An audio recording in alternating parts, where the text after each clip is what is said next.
Sorry. I don't know what the hell I look like. I'm reading today. Y'all want to see what I'm reading? I just came back from Twitch. Okay. I think I'm gonna skip this one real quick. Oh my god, this is serious. Alright, hold on. Let me just chill. Let me just chill it.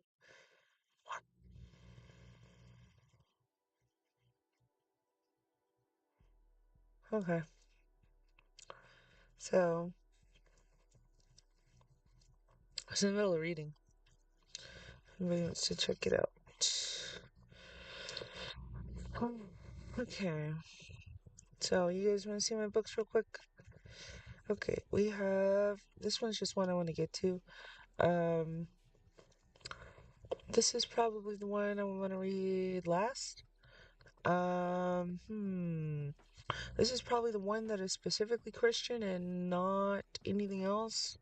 And then this one is like some combination. So the thing is, I'm trying to like be Sabian. You understand? I like to refer to it as either a Sabian paradigm or like a Sabian canon for joke purposes. Because I'm allowed to live. Where? In Jahelia. So I can do that. Anyways. Oh, this whole thing. This whole thing. Okay. Um. Can the human population survive if it tolerates no standard of values for what is correct?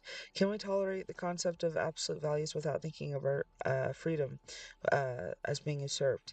Can we find more value, meaning, direction, and gratification from a life with absolute values than without? And whose values will they be? So, can we survive? Like, hold on. How do you have what's established as correct without any values? And is it possible to survive that way, basically? So, how do you survive on an idea of correct without any values in it? And then,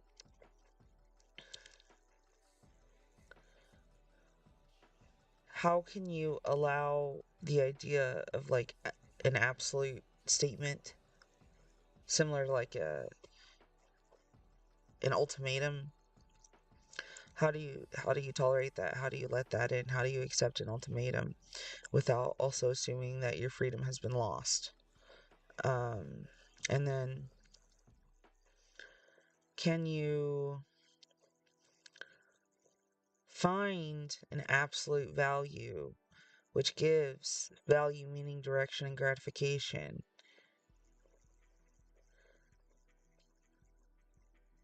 Is it possible to do it with or without, basically?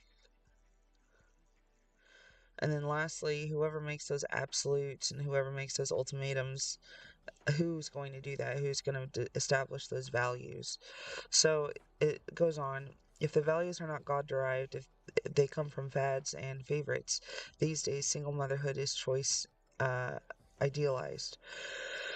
But moving an owl from its nesting place to make way for construction is real bad. I don't know what the hell they're saying, actually. Laziness. If you actually admit that something is wrong, you'd have to give up your comfortable life and do something about it. Selfishness. What I want is automatically defined as good, which is like bias in your own favor and your own subjection, which is obviously wrong. You can't just be biased in your own favor all the time. Your perception will be skewed and inaccurate. And that in of itself is like a chosen ignorance. Once again, if you acknowledge something is wrong, you're forced to have to correct it. Or else you'll be all fucked up. um, and a personal desire to get away. What? How are you fucked up? Because if you want to make something happen, you have it from the inside out. If something is corrupt within your inside, then everything you put out is corrupt. If it's corrupt, it's not obeying you.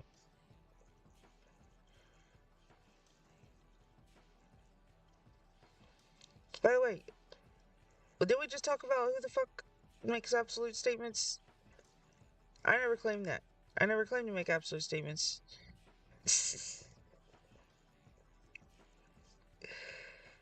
um, anyways,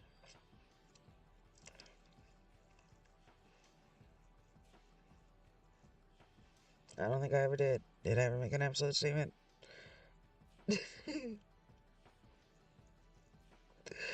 Okay, hold on. Oh, there's one more. And a personal desire to get away with anything under the protection of non-judgmentalism, or it's my life, which is like pretty much everyone's enabling through silence, kind of. I don't know. It's on one side and then another, honestly. I prefer non-judgmentalism personally because I believe in freedom. But values inform our conscience, which influences our behavior.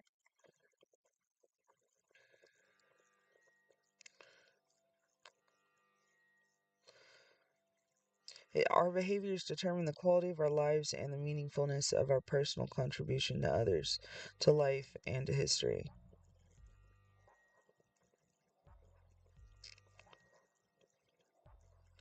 Guys, you gonna let me read or not? Perhaps we need to stop thinking in terms of blind obedience and subordination to an invisible authoritarian. So, what you were asking me about this? I was like, mm, stop fearing blind obedience just because you can't see him is what I was thinking it probably means. Perhaps we need to start thinking in terms of an inner need to be and do good for the sake of a special, only human inner moral imperative. That moral sense being God, that which desires us to be as He, defined by goodness, justice, compassion, and holiness. When individual people came up with the rules, it is fair and smart to ask, what's in it for them? When we acknowledge God's rules, we know what's in it for Him, our well being and grace. For some, this may not be as seductive as power, greedy consumption, and constant stimulation. However, those folks find themselves humming to the tune to Is That All There Is? Oh, that's funny. There was something mentioned earlier about dissatisfaction. Like, what I find? I can't remember if that was on stream or not. The first commandment challenges all to take our relationship with God seriously. Once you release yourself into the assumption of faith and say that you are unwilling to honor God's commandments, you'll create an environment in which to feel God's presence. What is required by the first commandment? For the Jews and some Protestants, the first of the 10 commandments reads, I am the Lord your God who brought you out of the land of Egypt, out of the house of bondage. Exodus 22. Exodus 22. According to Catholics and Lutherans, that commandment continues with the words, You shall have no other gods before me, which clearly reads more like something is commanded, an exclusive relationship and an implied prohibition against polytheism.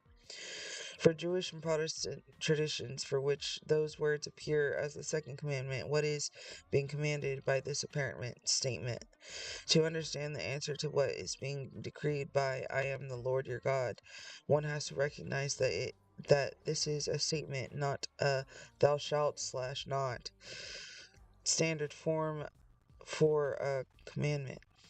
In fact, the more accurate translation of the original Hebrew declaration by Moses to the Israelite people in Deuteronomy 4:13 is not He declared you the covenant which he commanded you to observe the 10 commandments, and he inscribed them on 2 tablets of stone.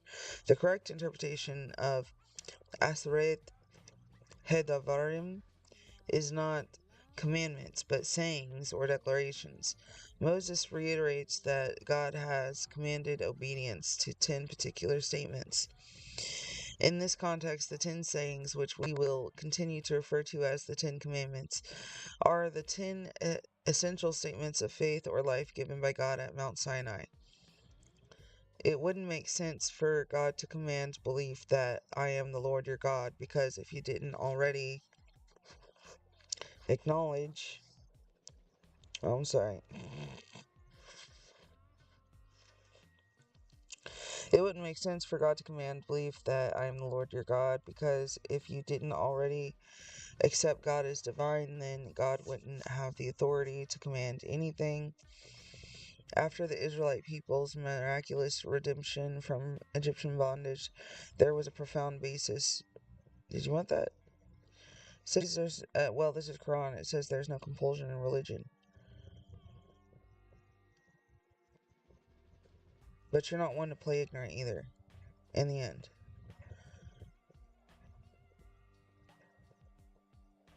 Like chosen ignorance. Anyway. Then God wouldn't have the authority to command anything.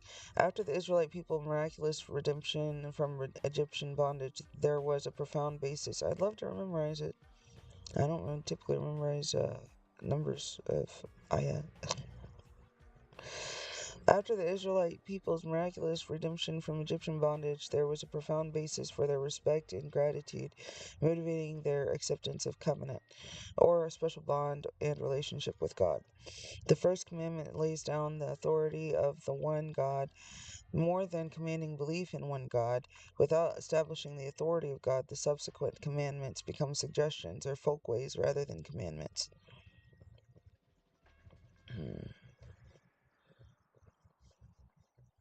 And basically, they're just reiterating the fact that the actual translation is closer to sayings, like these are the 10 sayings of God, or like they could even be saying it's the 10 suggestions, but I don't even think they should say that. But since the correct translation of the Ten Commandments is the 10 sayings, it might be tempting to slip into the more modern subjective morality mode. Yeah, for today's day and age, honestly, crazy. Considering these statements to be suggestions, open to your discretion if you feel like it, if you think it's a good idea, if it wouldn't be too troublesome rather than commandments, which you have a duty to obey because He is here for all of us. Does God demand something specific of me? In our extensive discussions with various groups, we have found that although many people are comfortable with the idea that humans have such general obligations to God as do unto others as you would have them do unto you, they're uncomfortable with the idea of specific obligations to God, such as remember the Sabbath day and keep it holy, which puts a definite crimp in their shopping schedule. The specific obligations may seem to require abdication of personal freedom, but not so. You always retain free will. Adherence to declarations that are probably only metaphorical, not literal. But God is not entitled to communicate concrete expectations in metaphorical styles.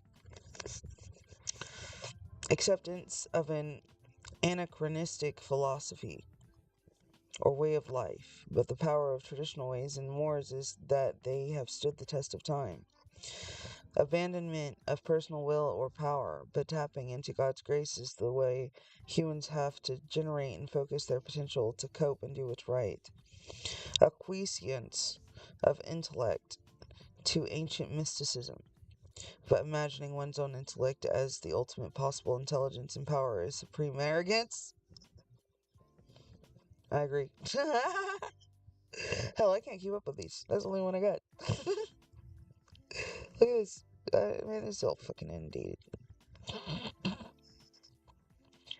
Even those people who espouse a belief in God still often resist and resent the notion of specifically commanded behaviors. People often want the benefits of having a God for personal requests or crisis interventions, and may use being a believer as a way to increase status, respect, or trust from others. Entering into a relationship with God is not just about the rewards we receive in this world.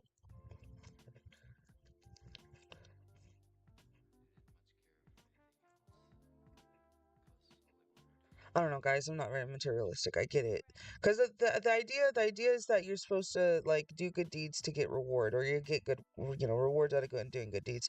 The only good explanation or example I've ever had of this was you do something good for somebody, and they're thankful, and you see that they're happy, and that makes you feel good inside, and that good feeling that you have inside is supposed to be part of the reward, and it's kind of it's like a form, you know it's a small form of what you will get in the hereafter, basically. So that seems to be the best summary that I can give. But I see there is material reward. There's material reward in this life as well as the next. But there's something else I read that was kind of funny too. I want to go back. I can't remember. Was it the beginning?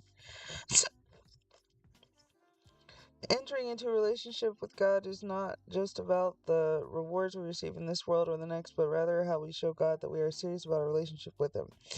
We have had too many experiences with people in the hospital who tell about the bargain that they have made with God, if only He would save them.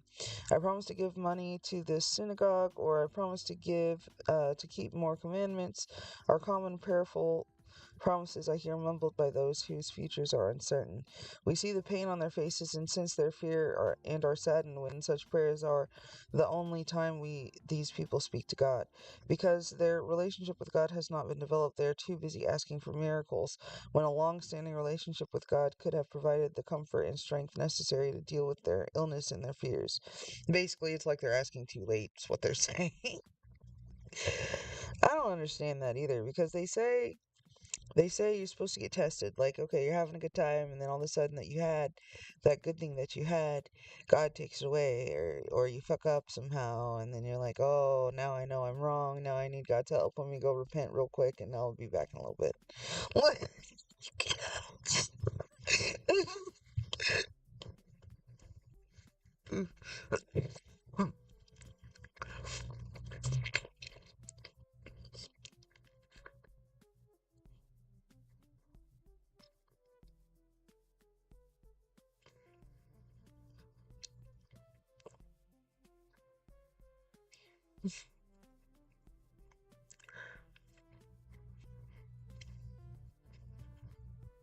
Most likely.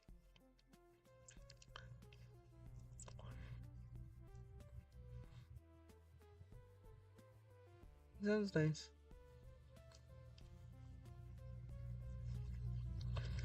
I'm trying to think. Can I have some weed?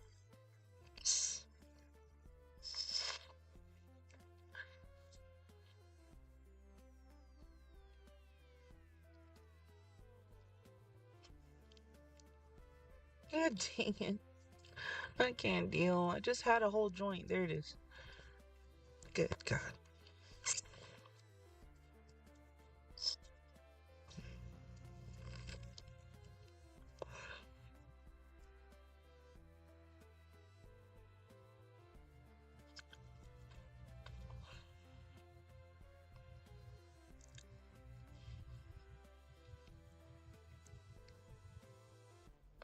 Alright, let me see what's going on.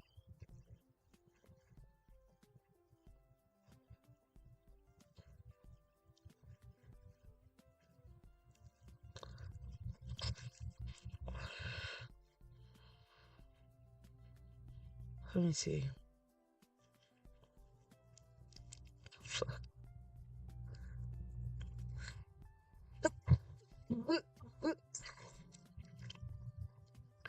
Our relationship with God, like any other healthy relationship, must be predicated on the idea of mutuality and obligations.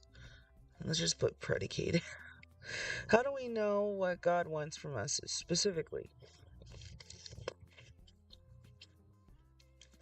The problem with the intangible nature of God, no direct email or hotline phone, is that people cannot always know with absolute certainty what God wants of them at any particular time. We attempt to discern and clarify God's will, expectations, obligations, rituals, etc. In other words, what God wants of us, through the filter of our religious tradition, expectations, obligations, and rituals.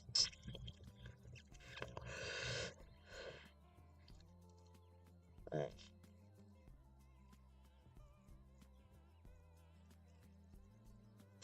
We're trying to learn what God might want through, like, you know, as it says, it repeats it twice. It repeats it twice, literally the same thing. It's we're in a circle. Halakha.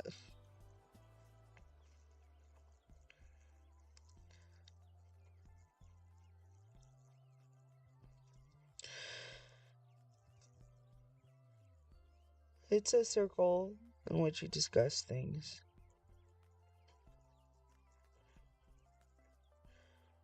And obviously things need to be discussed. Because this is a two-way thing. We say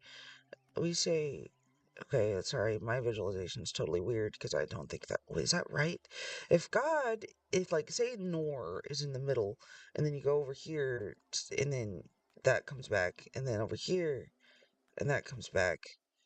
That's not really how it works. Oh,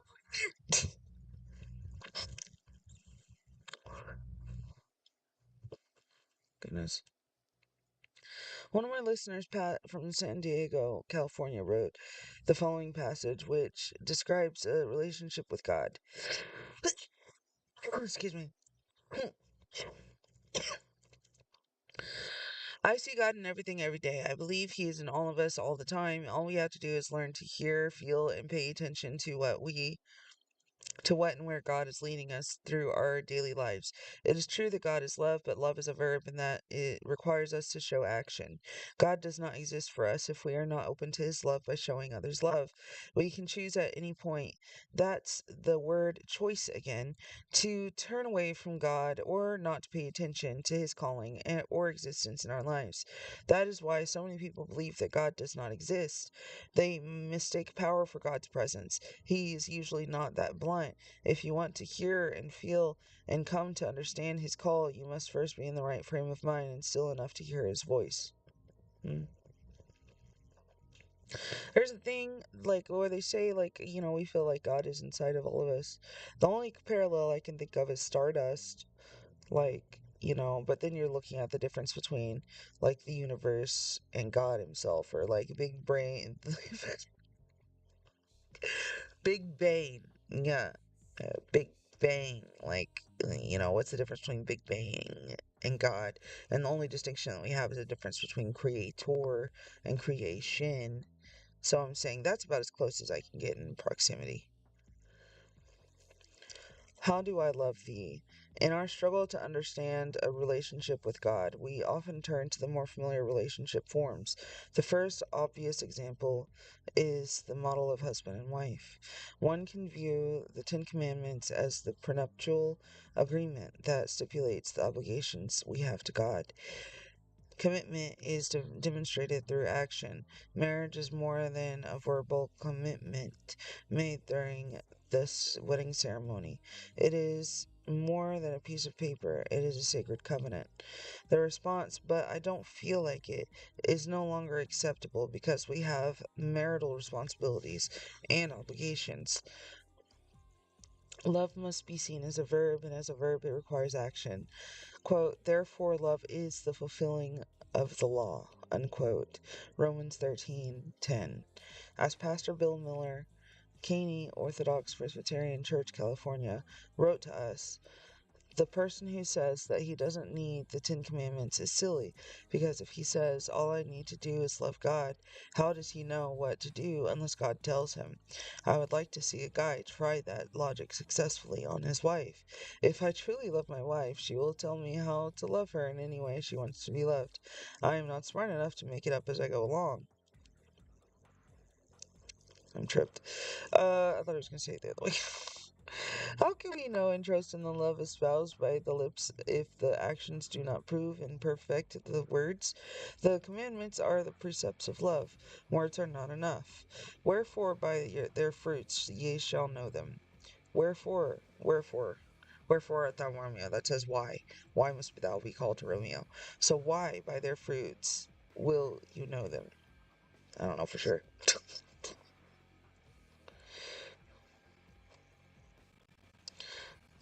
Not everyone that saith unto me, Lord, Lord, shall enter the kingdom of heaven, but he that doeth the will of my Father which is in heaven.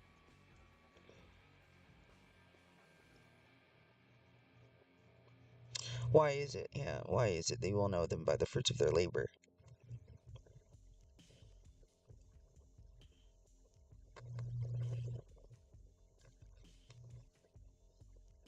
Matthew 7:20-21.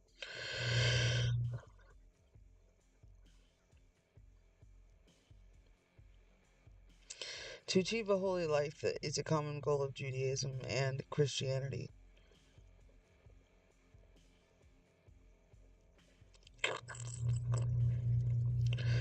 Why will you know them by the fruits of their labor? Not everyone that please God, God, Lord, Lord, will make it into heaven. But who does God's works are those that are in heaven. So it's saying, well, this is why you will know them by the fruits of their labor, because, that's what's going to earn them right into heaven.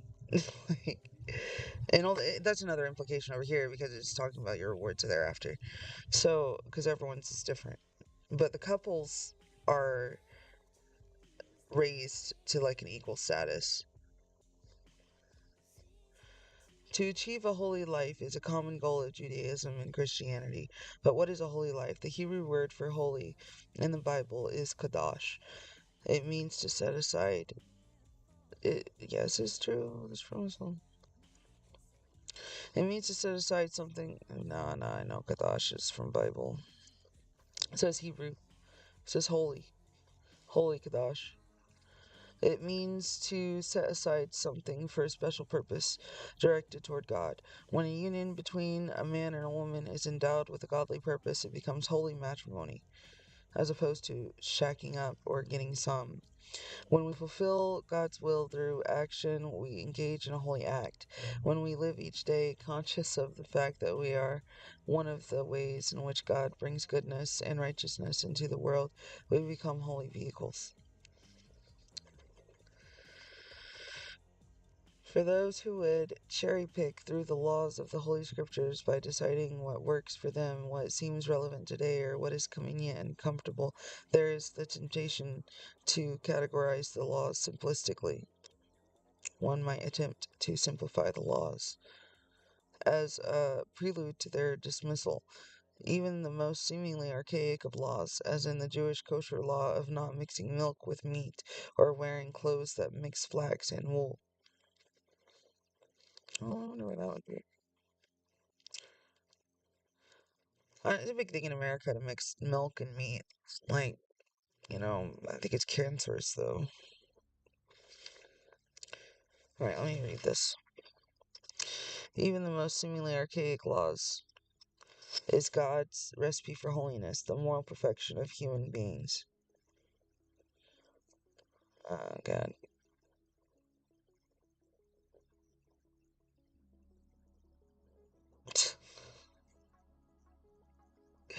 Most people don't even stop to say grace before a meal because they weren't raised doing so, or because they're tired or in a rush, or because they have come to see human beings farmer to grocer as the ultimate provider. God provides the earth, sun, and water in which to grow the wheat. Man takes look, man takes the wheat and transform it into bread. It's teamwork. And as in all teams, all in the members are important. Each deserves respect from the other. When you take the time to demonstrate that respect, the relationship becomes deepened. Your entire being is enriched, and there is more joy and fulfillment from the entire experience. Because I am your parent, that's why. The human divine relationship can be compared to the child parent relationship. To children, parental rules seem arbitrary, limiting, and annoying. Parents can try to explain their standards, but sometimes after exhaustive. Stop it! Stop it! I don't even have any kids! I don't even have any kids! Necessarily.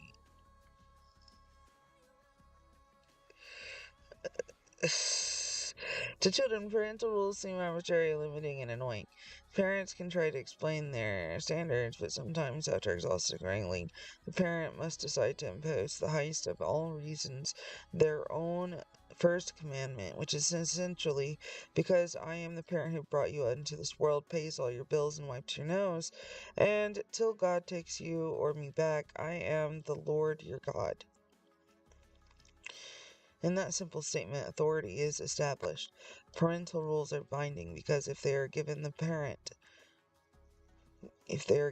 parent, the more immediate giver of life, the intermediary between the child and God. It's a quote that they don't know the difference. Parents feel responsible for their child's welfare, and with absolute responsibility comes absolute power, just as it was for God, who expressed responsibility for the Israelites and therefore took them out of Egypt.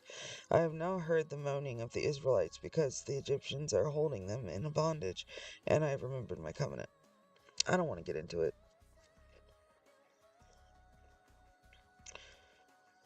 Quoting semantics again. I understand some people abuse power. That's a problem. That's really what it was. Right? But I say that they don't know the difference. Exodus 6:5. From Eden to present time, the God-human relationship demonstrates a subtle evolution. I just need a lead in because it's just too subconscious. And I'm not asking for a colloquial.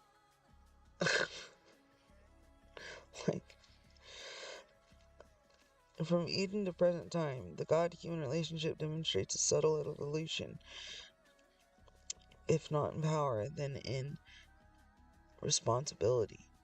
Noah, or Nuh, Salam, for example, when told by God of the impending flood terminating all mankind save him and his family, responds with the equivalent of, cool, it's you and me, God. How many cubits long did you say? When Abraham was confronted with God's plan for Sodom and Gomorrah, he, whoa. He argued with God about the justice in that act, in spite of the fact he and his family would be saved. Abraham takes responsibility for the welfare of his brothers. In the 10 generations between Noah and Abraham, something special has happened. I am sorry, this is a long time ago. I was a small child last I heard about this. As children grow and mature, they take within themselves the rules and morality of their parents. As every parent recognizes, their children yearn to be powerful adults, but parents sometimes waver in their wanting to let go of their protective power. I don't know right from left in it. The Israelites, freed from Egyptian slavery into the desert, had some second thoughts about the weight of the responsibility and difficulties of freedom. Is this not the statement that we made to you in Egypt, saying, let us be, and we will serve Egypt, for it is better to serve Egypt than to die in the wilderness? Exodus 14:12. And God, in response, tells Moses to inform the Israelites to stop whining and to get into gear. Why do you cry out to me? Speak to the children of Israel and let them journey forth. Exodus 14:15. As a parent must finally let go of the bicycle seat and allow a child to move and balance on his own, God gives us all we need and lets us go. We know that what we need to do to balance life's earthly challenges with God's divine expectations. With free will, we choose each minute of each day between the sacred and the ordinary. Okay.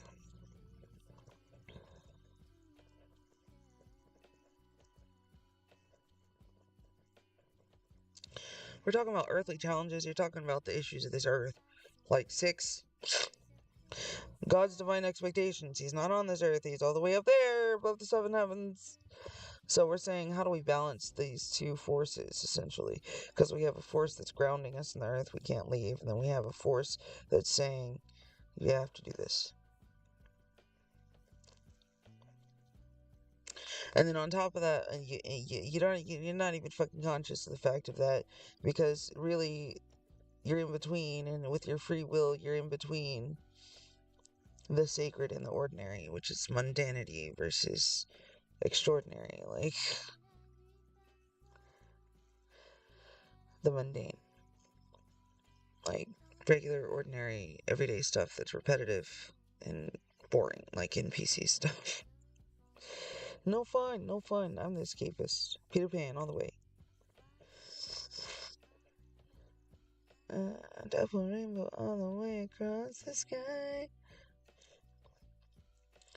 The 10 Commandments are binding because they were given by God, the parent of all humanity. Typically, there are two parents. Who is really in power? Children, especially those from broken homes, know all too well how to play one parent against the other to get what they want, not necessarily what they need. At the time of the Ten Commandments, approximately 1300 BCE, the idea the idea of obligation to one God was unique, instead of allegiances to many gods who had conflicting roles in the world, and whose all too human moods and behaviors blurred the absoluteness of right and wrong. Monotheism, belief in one God, posited a single objective morality. Oh, we tripped. Do we not know what monotheism is? Posited, like as if to pose, like, jeez. A single objective morality. I'm starving. I need. Bank deposits. Bank deposit, sure, great. The Israelites were told that they need not be confused, like, Mishma, Mishma, Mishma, Mishmoinik, Zolbern. Time for me to go find something. That isn't shit. Mishma, Mishma.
Something.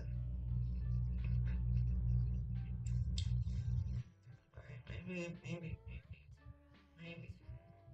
maybe. Maybe I can make a cheeseburger macaroni on stream. And then I can go to sleep for a little while, wake up, go to work.